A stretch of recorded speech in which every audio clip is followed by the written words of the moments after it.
Hey, my SML sisters. In case y'all don't know, that means single mother life sisters. We all living this life together in this season, for the moment, for the time. So we are all sisters. And in today's video, we gonna talk about how to make friends when you relocate.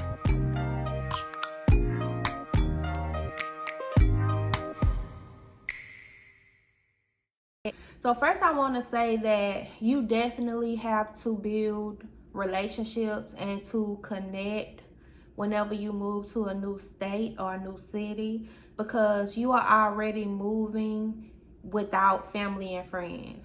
You're leaving your family and friends behind to start a new life, to start a better life, to pursue better opportunities for your child, for yourself. Whatever the case may be, you know, you're doing it because you think that it's going to better you and your children's or your child's life. We wasn't put on this earth not to be around other people, not to have connections with other people. Having connections and having, you know, relationships, having a social life is all a part of your mental health. I did write in my book, Single Mother's 5-Step Guide to Relocating with No Support. There's a section in there titled, How Do I Make Friends, you know. Well, it's actually not titled How Do I Make Friends. It's actually titled, you know, How to Maintain whenever you relocate, because I know a lot of people who they will relocate, but in a year or two they're moving back. They just wasn't able to adjust. Whatever the reason is, they go home or they go back. And I know a lot of people who do that, but that's not gonna be you, especially if you allow me to help you, if you allow my book to help you and my videos to help you, girl. I'm encouraging you, because you got to go forward. You got to continue to move forward. So we gonna make friends. We gonna build connections. A couple of ways to make friends when you relocate and you don't know anybody is to go places that you love to go. Go places where you will meet like-minded people. I know that we're in a pandemic right now, but there are still places open, you know, that are social distancing. You just have to be safe with it. Like, I know most churches are still open and they're holding groups, small groups, where people meet up. They may meet up at someone's home, they may meet up at the church, but you know, you just have to play it safe due to the current pandemic that we are in at the time of this video. Go places that you enjoy or where you will want to meet like-minded people. And once you go to those places, you can't sit around stuck up.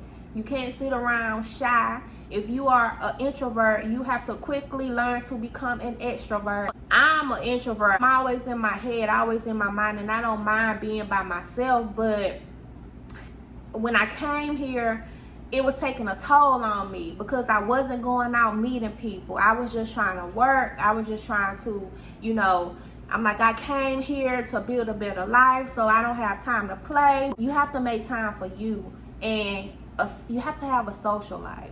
Like for me, I went to church and I started serving at my church on a greeters team, and I met a group of women there. We go out to eat sometimes. We meet up every week in a sisterhood group.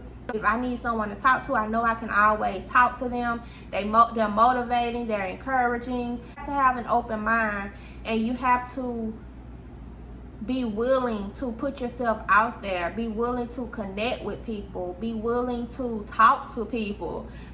Be willing to be around people. I did a video in the past and I said that if you're moving from your current city or state to another state, but you don't like people, then you might want to stay there, sis, because when you go somewhere new, you have to know how to connect with people and how to build relationships with people.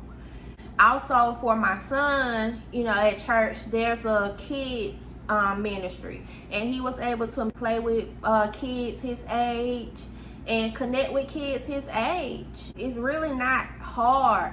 We're all people, you know. Some people, they aren't trustworthy, but you have to learn to kind of put that attitude on a backburn, I would say, because in my race, it's really a lot of women my age,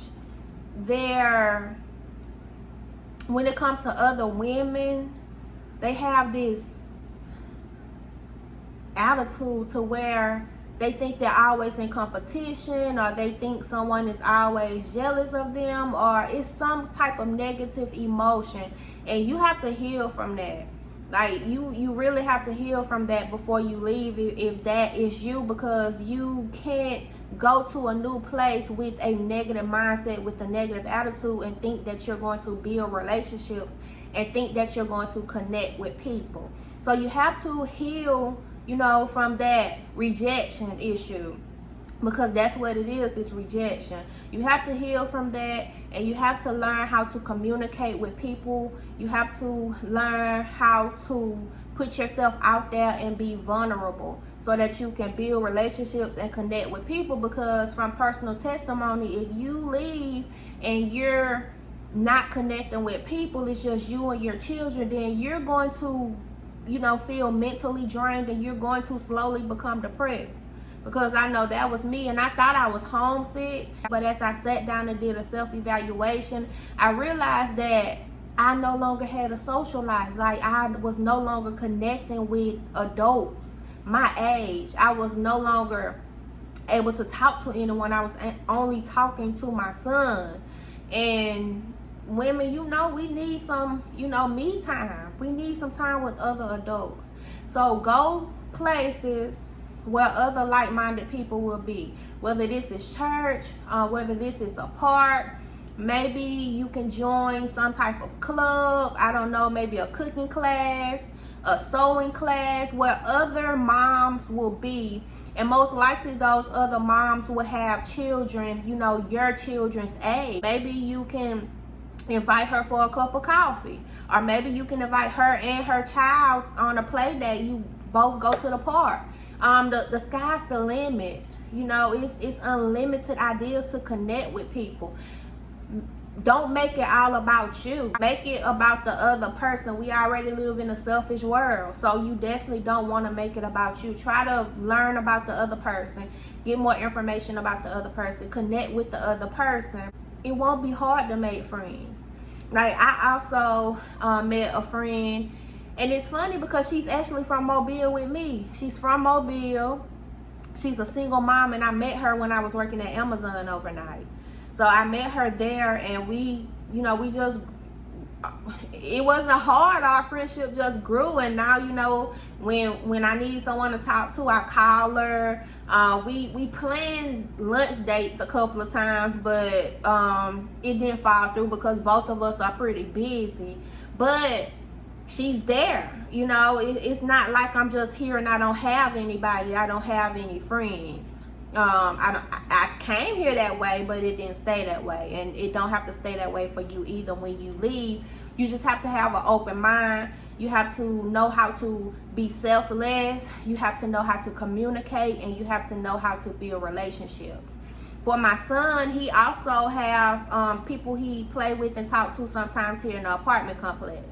During this pandemic, no, I kind of be iffy about it, but he do like to go outside and play football with them sometimes, or whatever the case may be.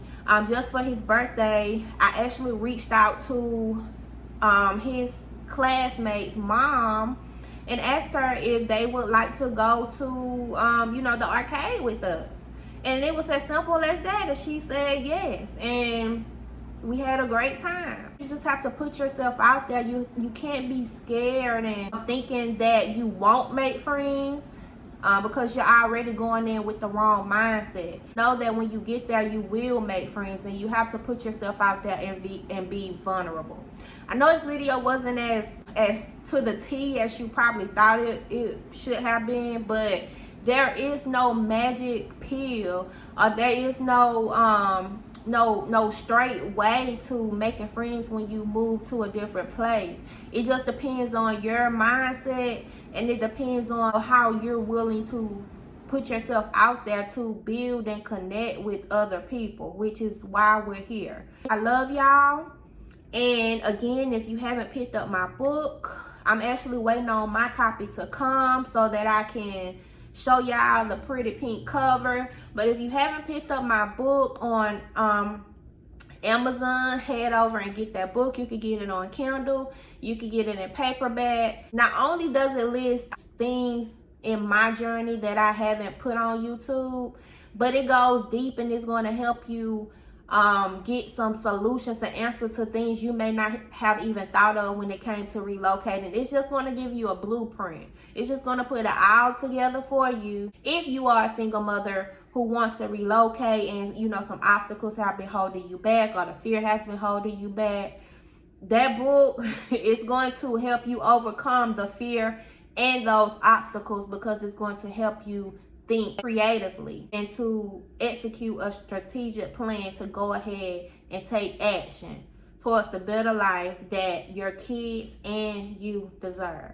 I will talk to y'all in my next video. If you haven't subscribed, go ahead and subscribe, girl, and share this video with a single mom who has been wanting to relocate but obstacles are holding her back.